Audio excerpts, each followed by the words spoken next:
The moment an aircraft flies into the clouds, pilots no longer have any outside visual references that can give them a sense of direction.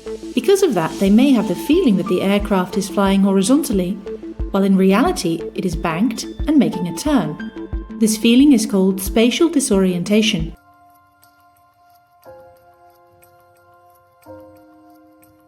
Spatial disorientation is an overpowering feeling, one that a pilot can only overcome by systematically checking the flight instruments.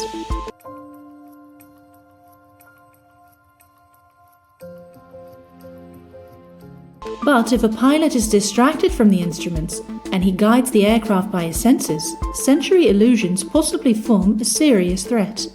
That's because in flight, the organs of balance give the pilot misleading information about the aircraft motion and orientation.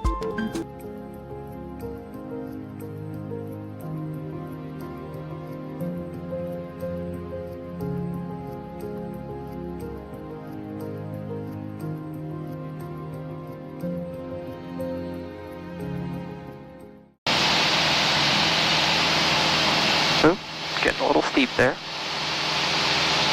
Oh wow.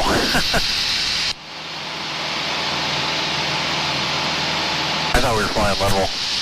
Yeah, it could totally screw with you. Actually, I'm going to do that just for you. Now, do you feel like we're turning or going straight? Like we're turning. Yeah, we're straight now. It feels like we're turning to the left now. Yep.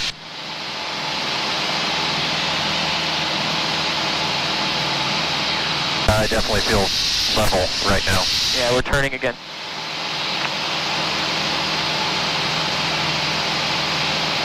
$4,900.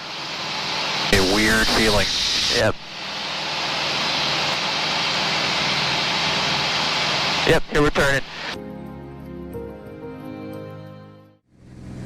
Hey, we've got 15 minutes to go. There's one thing we've done once before that I'd like to do again if it's okay with you. Sure. I think it was a nice demonstration of how easily you can get lose all sense of the attitude of the plane by just trying to not look at any of the instruments and just going by feel. Okay, we do that? Yeah, so get it trimmed nice and level. And this should hopefully be a real eye-opener for the VFR only pilots out there. Yeah. It is unbelievable how quick you get yourself. All right, so you ready? I'm ready, so All right, so go ahead and look down, close your eyes. Just trust your senses. Just fly based on feel.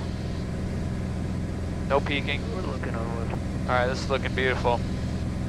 So I cannot sense anything different. I feel like we're still straight and level. Ken? Something sounds different, but Okay. I just think it's kind of eye-opening. Oh, you know what I forgot to do is start my timer to see how long. You're going to feel like you want to pull back, but you're actually going to have to push forward because it's different now. Okay? Oh, it's looking good to me. Beautiful. We're pulling some G's, I know that. No, you're fine. Just try to fix, just go based on feel. Are we in a cloud? Okay, go ahead and look up and go ahead and go wings level. And tell me if you're pushing or pulling to get it to level.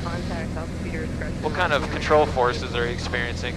I need to push now. Right, and that's what gets a lot of VFR pilots into trouble. You should have turned back. You now have 178 seconds to live.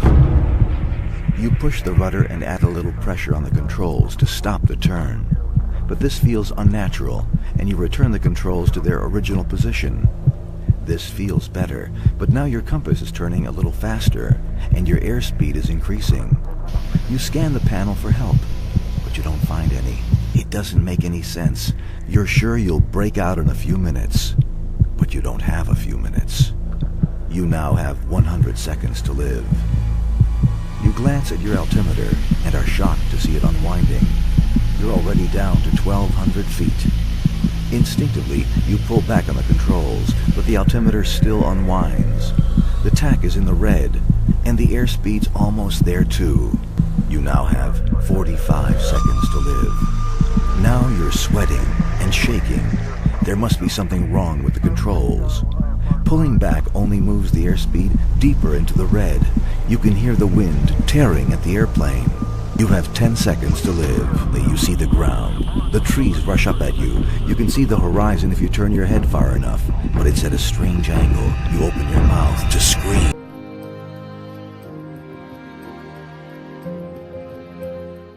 Zabayan asked controllers to track him on radar, but he was too low. 4 minutes later, radioing, he was climbing to go above the layer of clouds. Flying now in potentially blinding fog, he reached 2,300 feet before turning left. In its final 12 seconds, the helicopter began to dive, falling at nearly 5,000 feet per minute. The last recorded speed, about 184 miles an hour.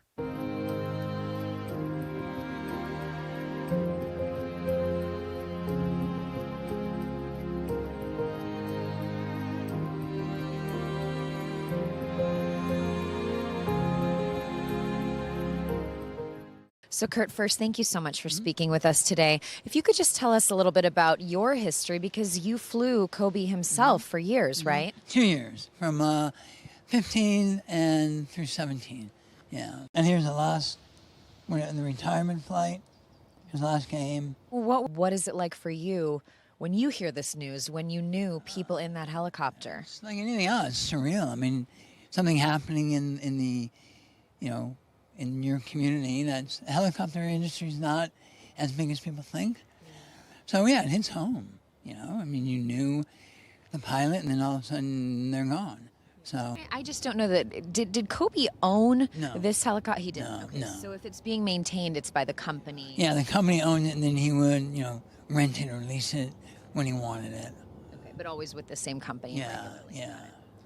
Can you help us understand the audio is out now, and we're hearing things like VFR and IFR. Helicopter 2 Echo X-ray approved, and are you transitioning in VFR condition?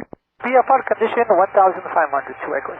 Can you just help us understand, as people who don't fly, what that all meant? VFR is visual flight rules, meaning that you're flying visually, outside references, seeing mountains, hills, whatever.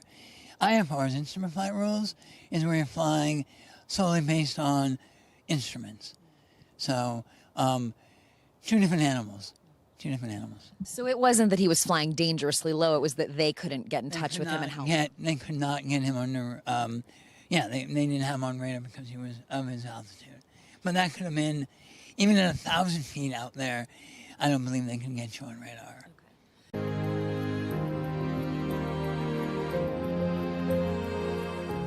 And so what would have been the decision making there? Why would he be flying VFR yesterday? What would have been Well, it's a VFR program. That's all they can fly is VFR. Okay.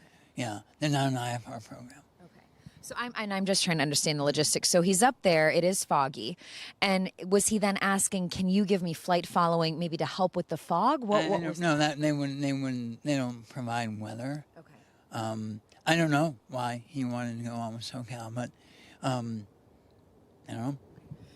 was he somebody that you knew very well, a respected pilot in the industry? Yeah, I mean, I flew with him 2 years. I've known of him before that, and yeah, he was really nice, funny, shared a lot of laughs, definitely a lot of laughs. Yeah, it was a big smile.